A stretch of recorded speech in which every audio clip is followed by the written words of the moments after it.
नमस्कार, मैं हूं आपके साथ ज्योतिका। आइए रुक करते हैं फटाफट खबरों की ओर।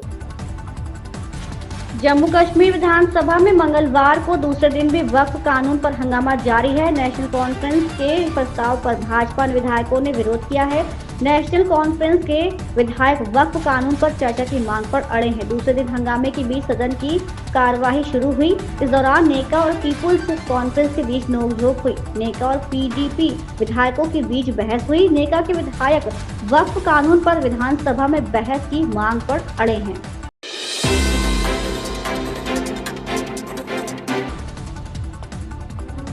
प्रधानमंत्री नरेंद्र मोदी ने मुद्रा योजना की 10वीं वर्षगांठ पर लाभार्थियों से खास बातचीत की। इस दौरान उन्होंने विपक्ष पर परोक्ष रूप से निशाना भी साधा। उन्होंने बताया कि मुद्रा योजना के तहत 33 लाख करोड़ रुपए के जमानत मुक्त ऋण दिए गए हैं। इस दौरान पीएम मोदी ने भी कहा कि मुद्रा योजना मोदी की प्रशंसा के लिए नहीं है, ये योजना मेरे देश के युवाओं को अपने पैरों पर खड़े होने का साहस देने के लिए है।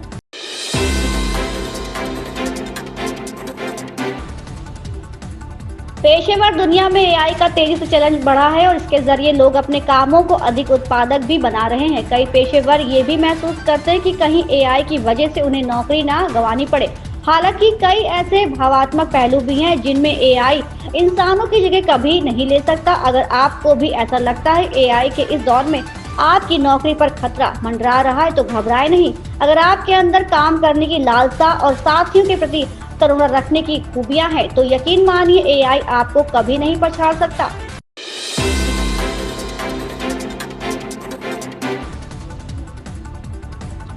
यूपी बोर्ड की वर्ष 2025 की हाई स्कूल व इंटरमीडिएट का परीक्षा फल तैयार करने की तैयारी 9 अप्रैल के बाद शुरू कर दी जाएगी। परिणाम तैयार होने में तकरीबन 15 दिनों का वक्त लगेगा। ऐसे में यूपी बोर्ड अपनी तैयारी के अनुरूप अप्रैल के अंतिम सप्ताह में रिजल्ट जारी कर सकता है।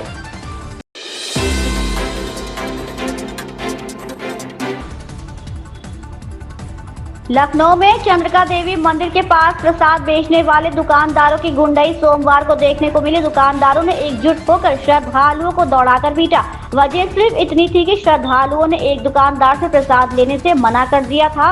हमले में 2 महिला श्रद्धालुओं को भी चोट आई है। पुलिस ने पीड़ित की तहरीर पर 11 नामजद और 4 अज्ञात के खिलाफ केस दर्ज किया है। पुलिस ने 5 आरोपियों को हिरासत में लिया है।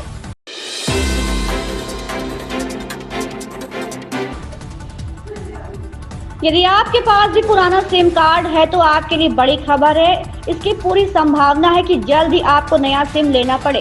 हम ऐसा इसलिए कह रहे हैं क्योंकि भारत सरकार पुराने सिम कार्ड को रिप्लेस करने की तैयारी कर रही है। भारत सरकार मोबाइल फोन में उपयोग हो रहे पुराने सिम कार्ड को बदलने का विचार कर रही है।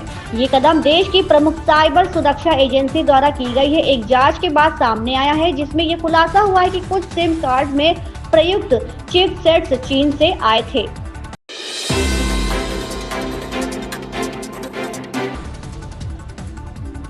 लखनऊ की दुबग्गा सब्जी एवं फल मंडी में व्यापारियों और किसानों को लगातार अव्यवस्थाओं का सामना करना पड़ रहा है। 36 एकड़ में फैली इस मंडी में हर दिन 1500 व्यापारी और किसान विभिन्न जिलों से आते हैं, लेकिन मूलभूत सुविधाओं की कमी और मंडी विस्तार का काम अधर में लटका होने के कारण उन्हें परेशानी उठानी पड़ रही है।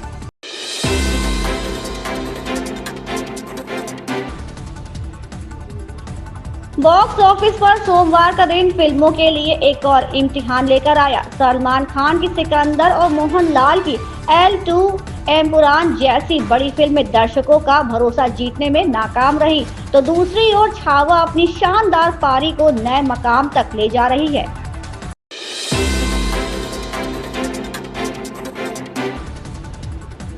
मुख्यमंत्री योगी आदित्यनाथ की अध्यक्षता में मंगलवार को कैबिनेट की बैठक होगी। इसमें आवास और पीडब्ल्यूडी के महत्वपूर्ण प्रस्ताव पास होने की संभावना है। यमुना एक्सप्रेसवे से ईस्टर्न पेरिफेरल को जोड़ने का काम अब यमुना औद्योगिक विकास प्राधिकरण के बजाय NHAI करेगी। ईटा के पूर्व स्वीकृत प्रस्ताव को रद्द किया जाएगा ताकि NHAI द्वारा निर्माण करने का रास्ता साफ हो सके। इसके अलावा आवास विभाग के उत्तर प्रदेश हाईटेक टाउनशिप नीति में संशोधन से संबंधित प्रस्ताव और नगरीय उपयोग प्रभार शुल्क वसूलने के लिए तैयारी की गई है।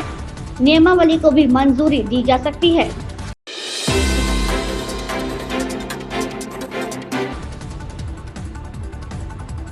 वक्फ संशोधन विधेयक पर संयुक्त संसदीय समिति के अध्यक्ष और भाजपा सांसद जगदम्बिका पाल ने कहा, ये देश का कानून बन चुका है और पूरे देश में लागू होगा। लेकिन जिस तरह से जम्मू कश्मीर में विधेयक की कॉपी फाड़ी गई और आज वहां एनसी और पीडीपी के लोग हंगामा कर रहे हैं और भाजपा के विधायकों के साथ मारपीट कर रहे हैं, ये असंवैधानिक है।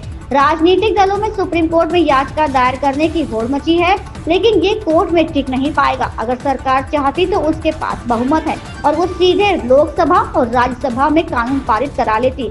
सरकार ने कहा कि हम इस पर चर्चा चाहते हैं और ऐसा किया गया। पूरे देश के लोग कानून का प्रस्ताव कर रहे हैं। इन खबरों में बस इतना ही, बने रहिए हमारे साथ।